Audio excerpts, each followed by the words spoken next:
Podcast. My name is Tyler Kluver, and let's consider this a personal audio journal of mine. A lot of rambling, a lot of random stuff, anything relevant in my personal life that has to do with health, fitness, diet, business, being an entrepreneur, and simply trying to unlock the avenues of personal growth that help me find the most happy, fulfilling, and free life that I can live. I hope that you guys can take something away from the show and maybe find some entertainment in it as well. Thank you so much for listening, and let's get to it.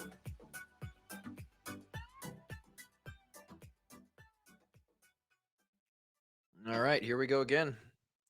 This is episode recording number 2 for the day. As you guys heard last week, 1 week ago, and I know I can say that because when you work ahead, things are more predictable. What a shocking development. Uh 1 week ago, on December 14th, Wednesday, December 14th, you heard about the fact that I am going to be a dad soon. And by the time you're listening to this episode on Wednesday, December 21st, I am a dad. And that's cool. I'm doing great. We're kicking ass. Parenting is easy. And I can only say that because I'm talking about it from in a future tense. So, in reality, right now, as you listen to this, I'm probably a little tired, and I'm probably in a whirlwind of trying to figure out fatherhood. But I'll take it. It's a really, really cool thing. We talked about that last week. Check out that episode if you haven't. Today, we find ourselves just 4 days away from the big holiday of the year. My favorite holiday of the year, personally, Christmas. I'm a big Christmas guy. And of course, we are also in the process wrapping up the year as a whole. There's a lot of sort of tying the knot, sealing the box off on 2022 and shipping it out. We basically have a full product. Hopefully, your 2022 was good. This is a time where people start to reflect. People have time off of work. People are crunching deadlines to get everything in by the holidays because once the holidays hit, most people are off, certainly for Christmas Eve and Christmas Day.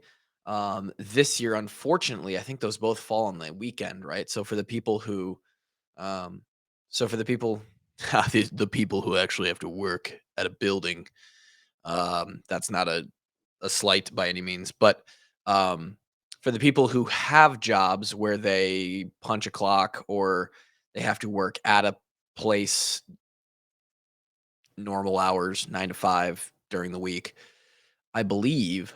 See, today's the 21st, 22nd, 23rd. Yeah, the 24th and 25th are Saturday, Sunday. So those are just weekend days anyway. I don't know if you guys get like the 22nd off. Do you get the 26th off, the Monday? This is the worst case scenario for people who want time off because the Christmas Eve and Christmas fall on the weekend days. Um, Regardless, we're 4 days away from that. Once you hit the holiday, who's working right now anyway, right? Once you finally cram everything in, who's actually working and getting stuff done? Not a lot of people. You're going to come back from Christmas break next week on the 26th, and you have 26, 27, 28, 29, 30.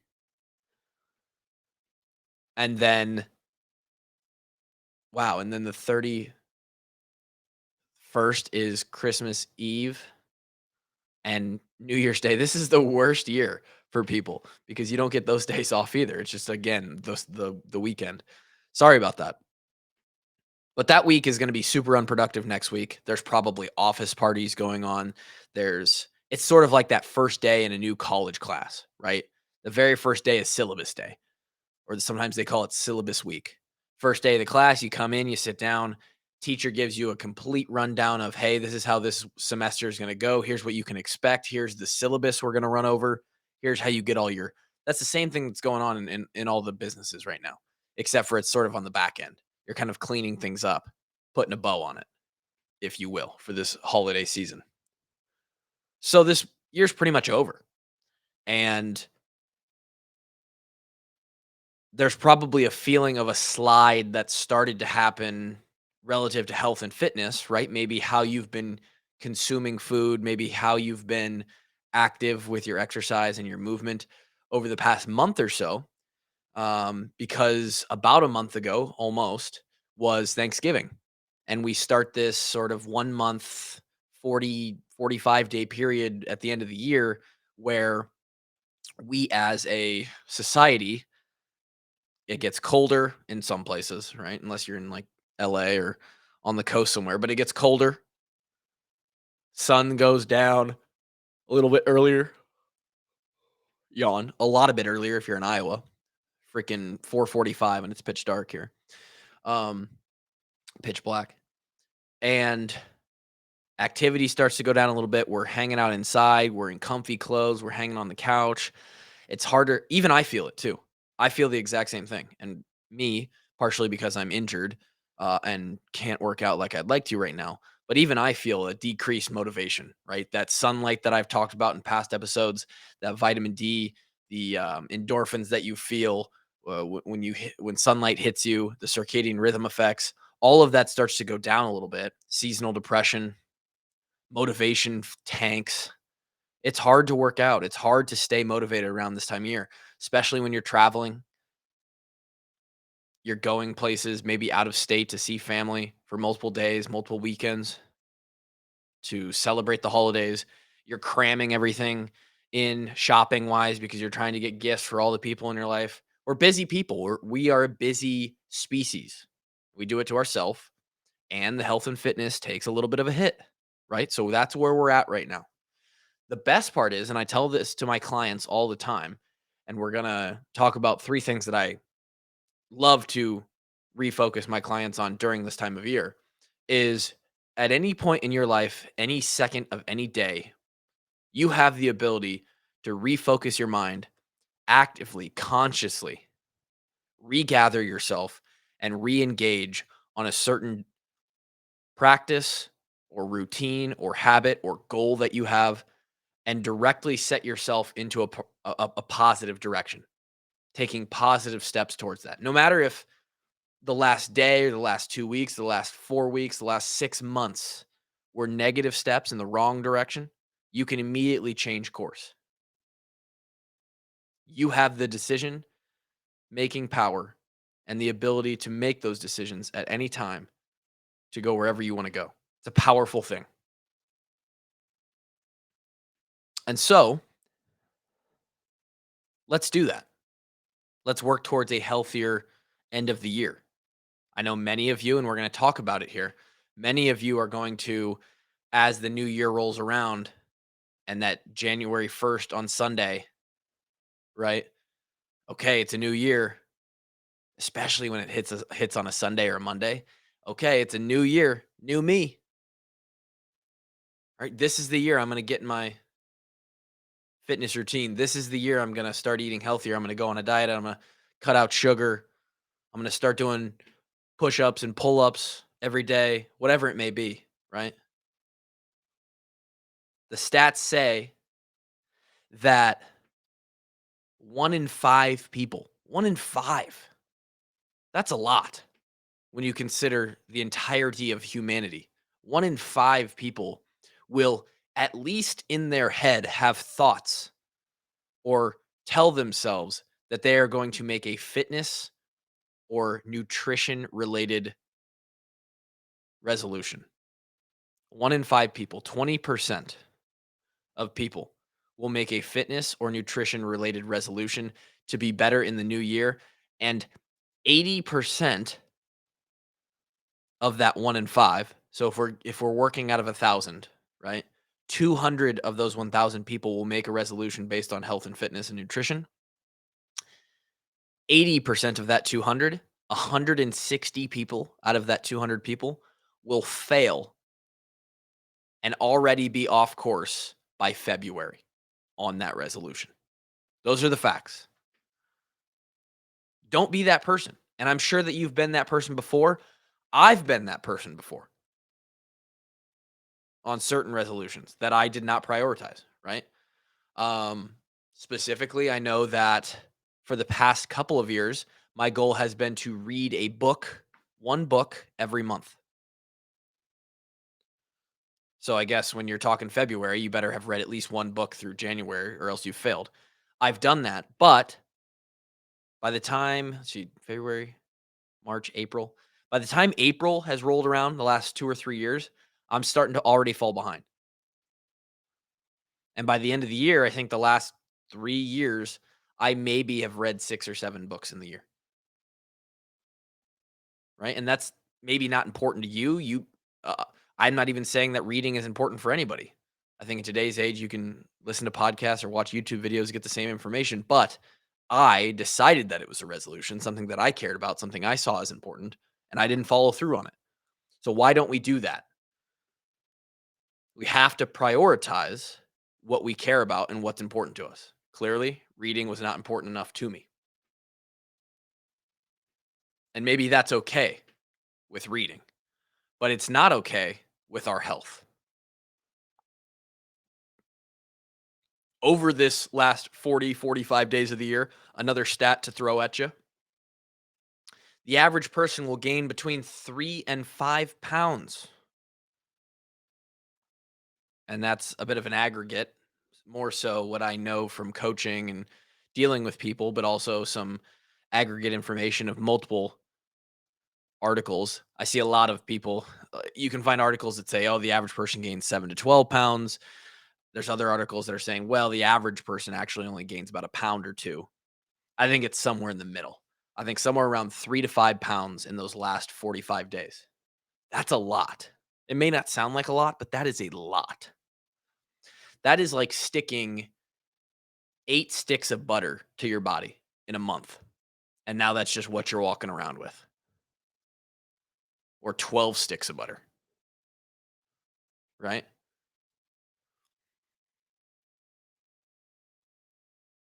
And that's probably just body fat for the most part because we started around Thanksgiving. Again, the activity goes down, the food input into our mouth goes up, calories go up. And that's when we start to put on a little winter weight, right? And we don't have to do that. I meant to do this episode around Thanksgiving. We didn't get to it, so we're getting to it now. So let's talk about it. Here are my 3 Christmas tips for fitness and nutrition. And these work for really any holiday, like I said before. 3 Christmas tips for fitness and nutrition. 1, start your days with exercise. Start your days with exercise. Or if you can't start with exercise, start with a healthy habit. The simplest one for me is I like to wake up and immediately get 8 to 12 ounces of water in me. 8 to 12 ounces of water. It seems simple. It seems sort of just low key and not that important. However, we are creatures of habit and creatures of rhythm. And what do I mean by rhythm? I mean that if we start the day with a healthy habit, we are more likely to then make a healthy choice for our next decision. And if we start with 2, then we're more likely to start with 3 because we feel like internally, subconsciously, today's off to a great day. You want to keep that rhythm, that momentum going, right? But how many times have you started the day off and not drank 12 ounces of water? You didn't make your bed. You decided to get probably an unhealthy choice for breakfast. And then something at work didn't go the right way. And then lunch was bad. And now by the end of the day, what is your motivation to, because we see our days as 24-hour periods, as a person who is being run by a lot of subconscious thoughts and motivations, what is that motivation to now make a healthy choice at dinner or work out at night when, well, the rest of the day was shitty anyway? We've all been there. And it's a trick that our mind plays on us because every decision counts. We don't just count the days if they were good or bad or okay. Every decision counts as 1 for 1. So start your days going 1 for 1, 2 for 2, and you're more than likely to choose healthier, better decisions the rest of the day. The easy example of this is wake up, go back to my EMOM episode, why EMOMs are the best workouts, and you can do body weight EMOMs. I'm telling you, the easiest one is just squats, burpees, and push ups. Add sit ups or V ups in there too if you want. You can hit your legs, your arms, your cardio, and your abs in 4 movements and do a factor of 4 EMOM workout and start your day off with that. Easy, right? Here you go. Here's your Christmas morning workout. You can be that guy. Christmas morning workout, 20-minute EMOM. Minute 1, 10 push ups or 15 or 20, whatever your ability is. Minute 2, 15 squats. Minute 3, 8 burpees or 10 burpees. Minute 4, 15 sit ups. Minute 5, you're back to the push ups, squats, burpees, sit ups, push ups, squats, burpees, sit ups. 20 minutes would give you 5 rounds of each. 40 minutes would give you 10 rounds of each. Go for as long as you can or as long as you want, whatever feels good, whatever you have time for. You're going to get a sweat in. You're going to feel those endorphins. You've started the day off on the right foot, 1 for 1, put the work in. Now, when you go to eat breakfast, everybody else is starting to wake up in the house, right? You go to eat breakfast, you're probably going to make that healthy decision. Why ruin that workout? That's how you're going to feel, even though that's not how it works. Now, and everything compounds. Now you've got your workout in, a nice healthy breakfast. Lunch is probably going to be good as well. You're going to stay up on your hydration. You're going to continue to move around, maybe stretch out the rest of that day, have a nice dinner. You're going to stay away from too many sweets because, again, you don't want to ruin that day. Start your day with a healthy habit. Number 2, eat less around the big meals, around the family gatherings, right? So, for instance, most of us are going to have one meal that is clearly designated as the Christmas meal or the get together meal, right? For me, on a normal year, when I'm not having a kid, on Christmas Eve,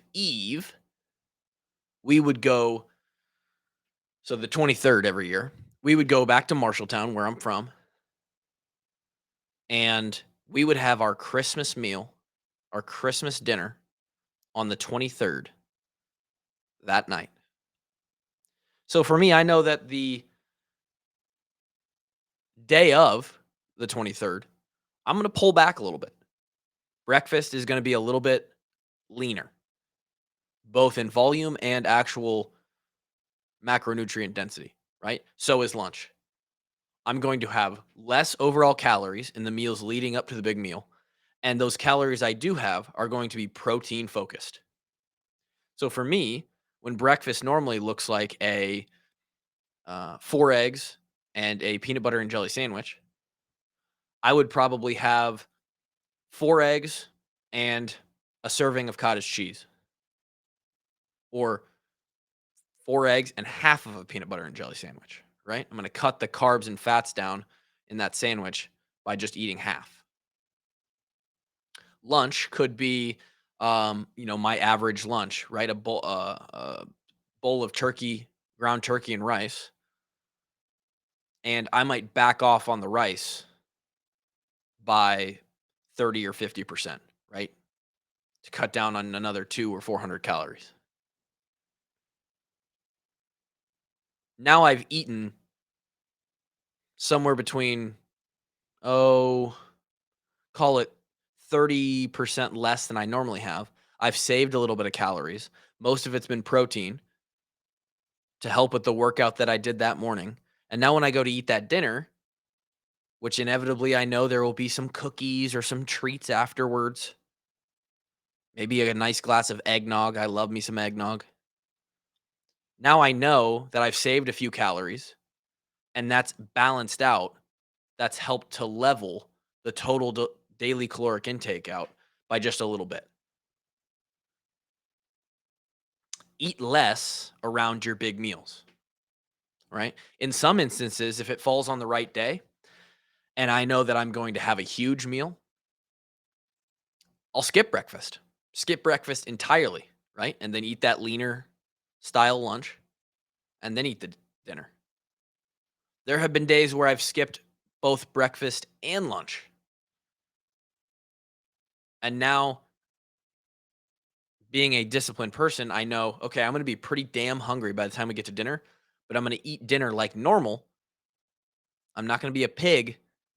I know that it probably won't be as full as usual.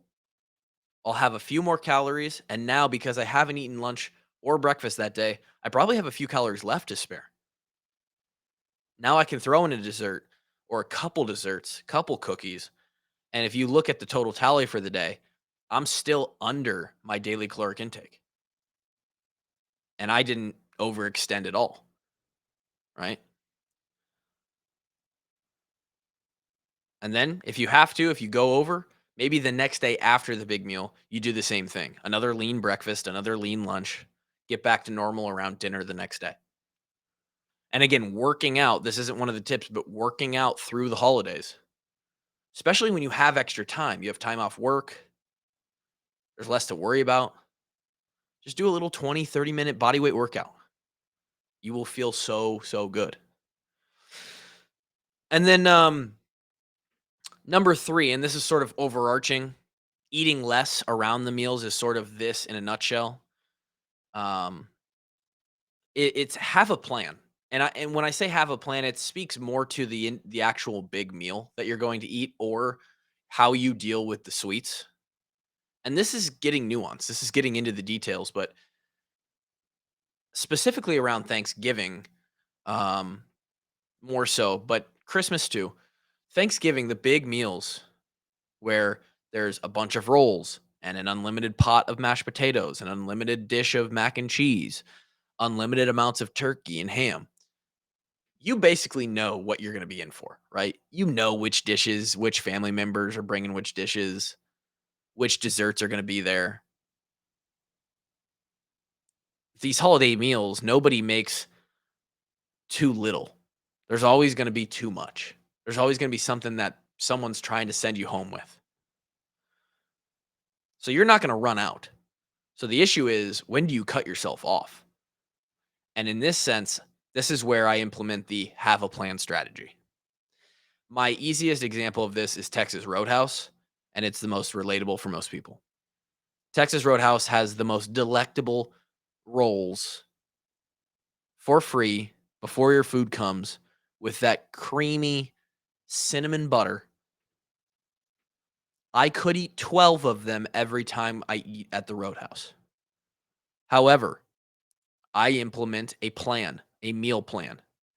And I tell myself, depending on what I've had that day, how I've been eating around, maybe the 3 days prior to that week, where I am with my workouts, have I sort of earned a bigger meal or not? Does my body need a bunch more calories to recover from a big workout? Whatever the situation might be that time that I go, I tell myself, today at Roadhouse, I get 3 rolls.